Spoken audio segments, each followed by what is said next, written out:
We're doing extremely well in that negotiation, but you never know with Iran. Despite all of the public posturing you hear from the regime, talks are continuing and going well. I do see a deal in Iran. Yeah, Mr. President. could be soon. जब हम इतिहास के बारे में पढ़ते हैं तो बड़े बड़े युद्ध के नाम हमारे सामने आते हैं। Battle of Buxar, battle of Waterloo, battle of Trafalgar. America में 50-100 साल बाद जब स्टूडेंट्स अगर वहां पढ़ाई तब भी करेंगे तो इस जो ईरान अमेरिका बैटल के बारे में जब बात होगी तो शायद इसे बैटल ऑफ क्लाउन्स बोला जाएगा, क्योंकि एक देश के तरफ से तो जोकर और क्लाउन्स ही इस पूरे युद्ध को चला रहे हैं। इस युद्ध का कारण क्या है, इस युद्ध का अंत क्या होगा, इस युद्ध को चलाने के लिए क्या किया जा रहा है, सब क्लाउनबाजी, जोकरबाजी ही चल रही है। एक महीने से हम इस युद्ध को ट्रैक कर रहे हैं और हमारा दिमाग फिर रहा है कि क्या इन लोगों में थोड़ा सा भी सेंस नहीं है, क्या थोड़ी सी भी ह्यूमिलिटी नहीं है, क्या थोड़ा सा भी दिमाग नहीं लगाया जा रहा है इस युद्ध को लड़ने के लिए, क्या कोई स्ट्रेटेजी नहीं है। ट्रंप चीख चीख कर पिछले कुछ हफ्तों से बोले जा रहे थे कि मैं तो बात कर रहा हूं ईरान के साथ, नए लीडरशिप के साथ डील तो होने ही वाली है, वो हमसे भीख मांग रहे हैं कि डील हो जाएगी। और अब जो ईरानियन गवर्नमेंट है, जो फॉरेन मिनिस्ट्री है, उन्होंने साफ साफ ट्वीट करके इस बात की पुष्टि कर दी है कि पिछले 30 दिनों से ज्यादा कोई बात नहीं हुई है, कोई डायरेक्ट बातचीत नहीं हुई है। डोनाल्ड ट्रंप तो छोड़ो, ट्रंप एडमिनिस्ट्रेशन के साथ कोई बातचीत नहीं हुई है और ना उनको बातचीत करने में कोई दिलचस्पी है। ये क्योंकि जब अमेरिका ने उनसे बातचीत किया भी है तो किस तरीके से पीठ पर खंजर भोंका गया है, एक बार नहीं दो बार, कि उनके टॉप लीडरशिप को मार दिया गया है, उनके साइंटिस्ट को मार दिया गया है, नेगोशिएटर्स को मार दिया गया है। तो ईरान के पास कोई खास वजह नहीं है कि वो अभी निगोशिएशन करे। और इतना बस स्पष्ट किया गया ईरान की तरफ से कि हां, शांति प्रस्ताव अमेरिका की तरफ से आया, लेकिन इतने सारे कंडीशंस के साथ आया कि हमने उसे सिरे से खारिज कर दिया। आपने बमबारी इतने तेज तरीके से ऑन रखा है, अभी बातचीत करने के लिए हमारे पास समय नहीं। सोचिए, एक महीने से करीबन ट्रंप पूरे दुनिया को झूठ बोलते आए हैं कि मेरी बातचीत चल रही है, जबकि अपने आप को शीशे में देखकर वो बातचीत करते आए हैं। अब आप इसे डिल्यूजनर बोल लीजिए, अब आप इसे क्रिमिनल बोल लीजिए, लेकिन दुनिया के साथ एक धोखा किया जा रहा है। ये पूरा का पूरा एक क्लाउन शो चल रहा है, सिर्फ अपने मतलब के लिए, अपने पैसे कमाने के लिए स्टॉक मार्केट को मैनिपुलेट किया जा रहा है। लेकिन शांति वार्तालाप जो की बात हुई है, पीस टॉक्स की जो बात हुई है, वो अभी तक नहीं की गई है और इस बात की पुष्टि अब ईरान ने कर दी है। और मेरे ख्याल से ईरान का जो नजरिया है वो गलत भी नहीं है, क्योंकि जिस तरीके से कैरोलाइन लिविट जो व्हाइट हाउस की प्रेस सेक्रेटरी हैं, उन्होंने आकर जिस तरीके से बात किया है कि देखो भैया, हमसे अगर बात नहीं करोगे, अगर ईरान के लोग हम उन्हें पसंद नहीं करेंगे तो उन्हें हम मार गिरा सकते हैं। सुनिए क्या कहना है मैडम का। Than perhaps some of the previous leaders who are now no longer on planet Earth because they lied to the United States and they strung us along in negotiations, and that was unacceptable to the president, which is why many of the previous leaders were killed. वारे leader of the free world, क्या arrogance है, क्या style है। इंसान को, leader को, दूसरे देश के पूरे लीडरशिप को खत्म कर देने की क्या धमकी देने का बड़ा कैजुअल स्टाइल है मैडम प्रेस सेक्रेटरी का। लेकिन ये कैजुअलनेस सिर्फ ट्रंप या मैडम सेक्रेटरी तक खत्म नहीं होती है। देखिए मार्को रूबियो क्या कहते हैं। भाई, इतने पिछले एक महीने से अमेरिका ये सवाल पूछ रही है कि अच्छा ठीक है, युद्ध करना तो हमारी फितरत में है, अमेरिका के डीएनए में है, सत्ता पलट करना तो हमारा शौक है, हमारी आदत सी बन चुकी है, लेकिन ये तो बता दो कि ये युद्ध हो क्यों रहा है, जिसके जो एम्स हैं वो हर दिन बदलते रहते हैं। तो मार्को रूबियो बहुत परेशान हो गए हैं, आकर लोगों को बोल रहे हैं, देखो पहले दिन से आज तक सारे जो चीजें हमने बताई हैं वही की वही हैं। ट्रंप ने भी यही चीज पहले दिन कहा था, नोट्स बना लो, दोबारा मत पूछना युद्ध क्यों हो रहा है। I'll repeat them to you now because I hear a lot of talk about we don't know what the clear objectives are. Here they are. You should write them down. Number 1, the destruction of their air force. Number 2, the destruction of their navy. Number 3, the severe diminishing of their missile launching capability. And number 4, the destruction of their factories so they can't make more missiles and more drones to threaten us in the future. Rubio ji, just a second Rubio ji, the maths is not mathsing. आपने कहा air force खत्म करना है, navy खत्म करना है, उनके factories को खत्म करना है और हाँ, उनके मिसाइल्स को खत्म करना है।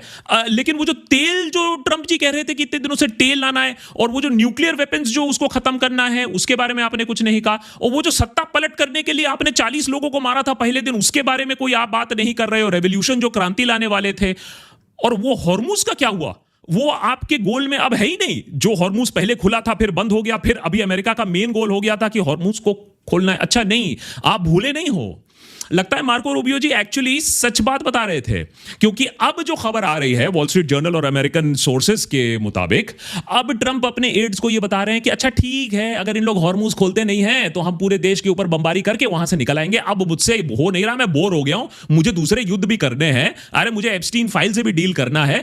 जिस रेट पर युद्ध चल रहा है, युद्ध से डिस्ट्रैक्ट करने के लिए एप्स्टीन फाइल अब रिलीज करना पड़ेगा, क्योंकि इतनी बेइज्जती हो रही है। आप सोचो, ट्रंप आज इस स्टेट पर आ चुका है कि वो हॉर्मुज को जैसा का तैसा छोड़कर, ईरान के हवाले छोड़कर वहां से निकलने की भी प्लानिंग कर रहा है।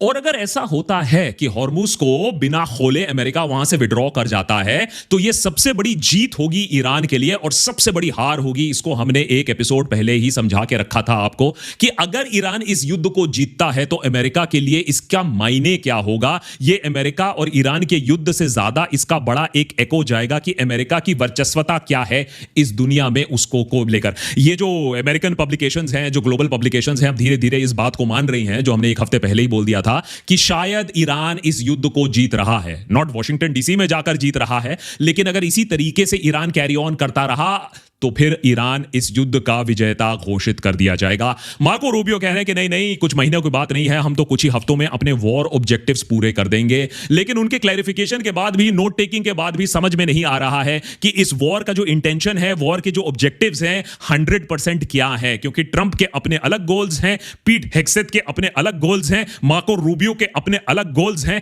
सबके अपने अपने गोल्स हैं। इजराइल के अपने गोल्स के बारे में तो हमने आपको, ग्रेटर इजराइल के बारे में ऑलरेडी हमने आपको बता ही दिया था। लेकिन अब आप सुनिए ट्रंप क्या कह रहे हैं।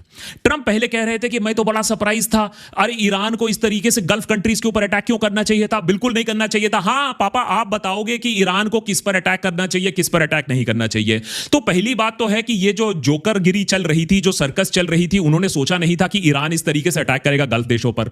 चलो अटैक कर दिया, आपके एयरक्राफ्ट कैरियर पर भी अटैक कर दिया, लेकिन सबक आपने तब भी नहीं लिया। ईरान के मिसाइल्स के रेंज के अंदर आपने अपने स्ट्रेटेजिक एसेट्स छोड़ दिए, जिसको अब आकर प्रिंस सुल्तान एयरबेस पर अब आकर ईरान ने उन्हें भी ध्वस्त कर दिया है। इस तरीके का प्रिसिशन स्ट्राइक कहीं देखा ही नहीं गया। युद्ध की पूरी परिभाषा ही बदल रही है। जो प्रिंस सुल्तान एयरबेस पे हुआ, आप कह लीजिए कि एक मंतसरी गिफ्ट था करीबन 1 महीने बाद, युद्ध के शुरू होने के बाद। जिस तरीके से, जिस सटीकता से ईरान ने अटैक किया है, ये जो पूरी सर्कस है, ये एकदम सदमे में आ चुकी है।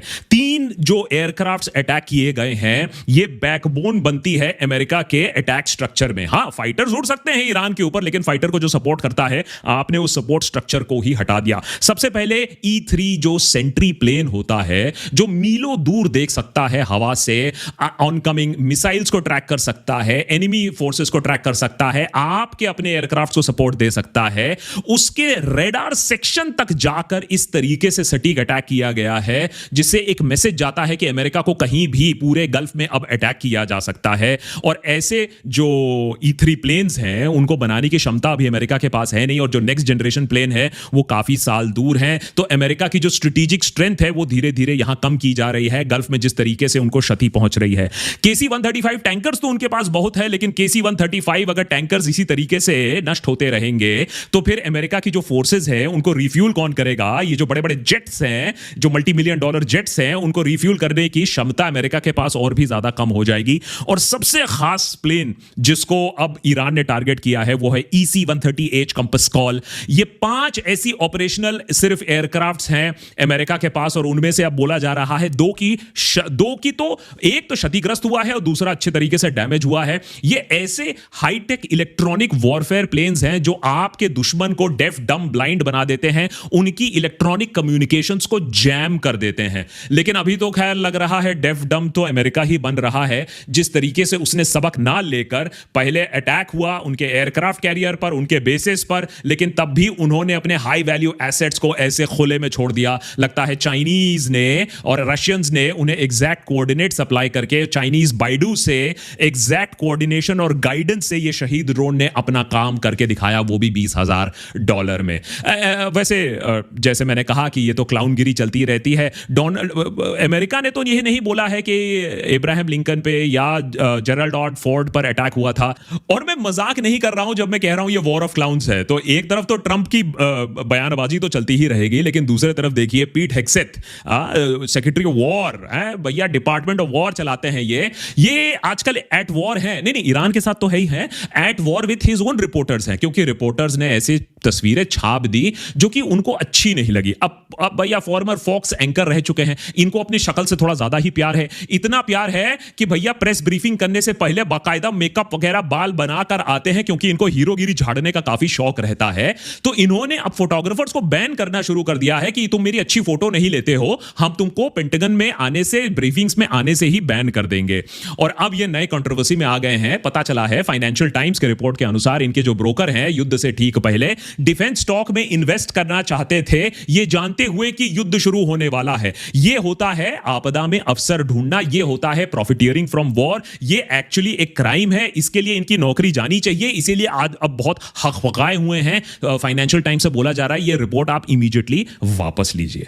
अब लेकिन अगर थोड़ी सी प्रॉफिटियरिंग कर ली तो क्या गलत किया? अब इनके बॉस को ही देख लो, इनके बॉस तो पायरेट बने फिर रहे हैं। ट्रंप ऐसे डलूलू में जी रहे हैं कि ऐसी ऐसी बातें कर रहे हैं कि मैं जाऊंगा ईरान के अंदर और 1000 पाउंड यूरेनियम चुरा लूंगा, मैं अपने फोर्सेस भेजूंगा जो फावड़ा लेकर नीचे खोदेंगे, वही साइट्स, न्यूक्लियर साइट्स जिनके ऊपर बम बरसा दिए गए हैं, फावड़ा लेकर वो खोलेंगे और न्यूक्लियर जो मटेरियल है, यूरेनियम है, उसको हम फिर अपने प्लेन्स में ईरान के अंदर से चुरा कर बाहर ले लेंगे। ऐसे ऐसे प्लान बन रहे हैं, ऐसे ऐसे मुंगेरी लाल के हसीन सपने देखे जा रहे हैं बाय ट्रंप।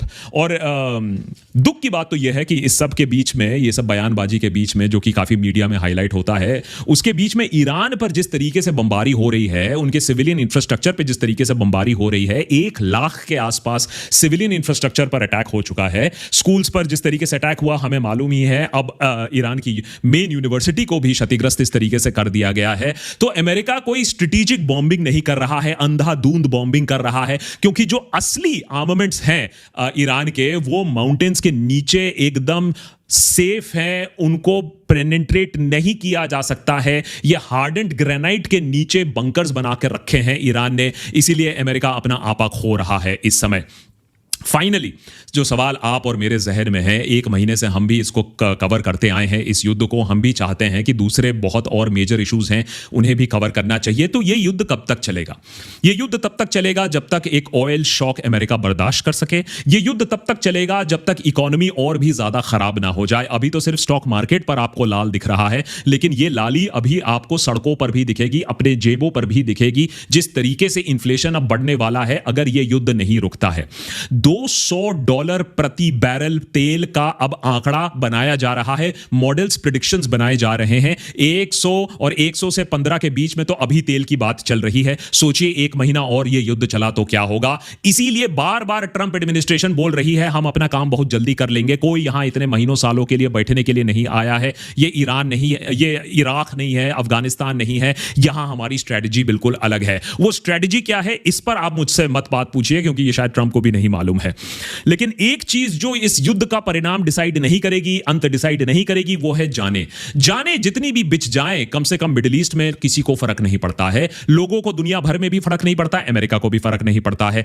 50, 60, 80 हजार लोग मारे गए हैं गाजा में, किसी को खास फर्क नहीं पड़ा। 20,000 बच्चे मारे गए गाजा में, किसी को फर्क नहीं पड़ा। अभी लेबनान में भी एक दूसरा नरसंहार शुरू हो गया है, 1000 वहां मारे गए हैं, किसी को फर्क नहीं पड़ा। अभी जो आंकड़ा आ रहा है हमारे पास कि ईरान में कम से कम 2000 लोग मारे गए हैं, जिसमें 200 बच्चे शामिल हैं, किसी को ज्यादा उससे फर्क नहीं पड़ रहा है। लेकिन ट्रंप को फर्क पड़ेगा अगर पेट्रोल का दाम और बढ़ने लगे, ट्रंप को फर्क पड़ेगा अगर मिड टर्म्स में रिपब्लिकन्स हारने लगे, ट्रंप को फर्क पड़ेगा अगर अमेरिका में लोग सड़क पर उतर आए, जो कि नो किंग्स प्रोटेस्ट में अभी हमने हाल ही में ओवर द वीकेंड देखा। जिस भारी मात्रा में लोग अब सड़कों पर उतर आ रहे हैं, उससे ट्रंप को फर्क पड़ेगा। इसीलिए कोई अचंभे की बात नहीं है, लेटेस्ट पोल्स ये दिखा रहे हैं कि ट्रंप अब most unpopular American president in modern American history बन चुके हैं। -17%, माने -17 में उनकी अब पॉपुलैरिटी रेटिंग चली गई है, नेगेटिव में पॉपुलैरिटी रेटिंग चली गई है, और सारे रीसेंट अमेरिकन प्रेसिडेंट से भी ज्यादा अनपॉपुलर बन गए हैं डोनाल्ड ट्रंप,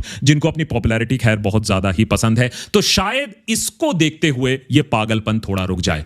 और जब पागलपन कर ही रहे हैं, उसकी बात कर ही रहे हैं, तो इजराइल के बारे में भी 2 सेकंड बात करना बहुत जरूरी है, क्योंकि इजराइल इजराइल ने वो कर दिखाया जो नाजी जर्मनी ने भी नहीं किया था। नाजीज ने तो कंसंट्रेशन कैंप चुपचाप चलाया था, दुनिया से बचा बचा कर चलाया था, आंखों की शर्म होकर चलाया था। लेकिन इजराइल अब जो करने वाला है वो दुनिया के सामने कंसंट्रेशन कैंप्स चलाने वाला है, क्योंकि इजराइल ने एक ऐसा लॉ पारित कर दिया है जिसमें जो वो कहें पैलेस्टीनियन टेररिस्ट, वो कोई प्रोटेस्टर भी हो सकता है, उसे अब मौत की सजा सुना दी जाएगी बाय लॉ, बाय कंपल्शन आप बोल सकते हैं। और इसमें 99% कन्विक्शन रेट भी होगा। ये जो लोग हैं ये अपने संसद में इस लॉ के पारित होने के बाद सेलिब्रेट कर रहे हैं, और इसके पीछे जो मेन आर्किटेक्ट है वो है बेन गवीर। बेन गवीर वो इंसान है जो इतना हार्डकोर है, जो इतना एक्सट्रीमिस्ट है कि उसे आईडीएफ में भर्ती नहीं मिली। सोचिए, इजरायली सेना में उसे भर्ती नहीं मिली क्योंकि उसका कन्विक्शन हुआ था एक टेरर रिलेटेड केस में। आज यही convicted person in Israel in a terror case संसद में बैठा हुआ है और ऐसे जेनोसाइडल लॉज पास करने की कोशिश कर रहा है। कोशिश नहीं, अब तो सक्सेसफुल हो गया है, जो सिर्फ पैलेस्टीनियंस को पनिश करेंगे। और टेररिस्ट तो कोई भी हो सकता है, किसी ने एक पत्थर भी फेंक दिया वो भी टेररिस्ट है, किसी ने आवाज उठा दिया वो भी टेररिस्ट है, बच्चों को भी टेररिस्ट घोषित कर दिया जाता है। 10,000 ऐसे बंदी हैं अभी इजराइल में, इनको मौत के घाट अब शायद उतार दिया जा सकता है, और पूरी दुनिया बैठकर ये तमाशा ही देख रही है। तो उधर इजराइल में अपना ही एक खेल चल रहा है। अंत में मार्च का पूरा महीना निकल गया, स्ट्रेट ऑफ हॉर्मुज अभी भी बंद है, ईरान अभी भी न्यूक्लियर बॉम्ब्स बना सकता है, यूएस अभी भी इन्फ्लेशन फेस कर रहा है, उधर चाइना और रशिया मुंद मुंद मुस्कुरा रहे हैं कि भैया उनको तो पैसे मिल रहे हैं, उनको तो और भी पावर मिल रहा है, इन्फ्लेशन ऊपर जा रहा है। और यूएस के जो बेसिस थे, जो उनका शक्ति का प्रतीक था, अब वो सुनसान पड़े हुए हैं, वो लायबिलिटी बन गए हैं। ये है ट्रंप का विनिंग, ये है ट्रंप का खेल, ये है ट्रंप का सर्कस जो 1 महीने से अब चलता आया है। मार्च का महीना पूरा खत्म हो चुका है, और ये इंसान इतने दिनों से पूरे दुनिया को बेवकूफ बनाता आया, कहा कि मैं हूं पीस प्रेसिडेंट, मैं शांति लाऊंगा, कमला हैरिस ही तुम्हें युद्ध में ढकेल देगी, मुझे वोट करो, मैं तुम्हारे प्रॉस्पेरिटी के लिए काम करूंगा, फिजूल के वॉर्स में नहीं घुसूंगा। यह है सच्चाई जो अमेरिका को अब देखना चाहिए कि उनका कितना बड़ा तरीके से काटा गया है और कैसे अमेरिका को एक सर्कस बनाकर छोड़ा है इन जोकर्स ने। सुनिए, and thanks for watching. I am the candidate of peace. I am peace. Under Trump, we will have no more wars, no more wars, no more wars. We will have prosperity and peace. We will have prosperity and we will have peace. Remember, I'm the president of peace.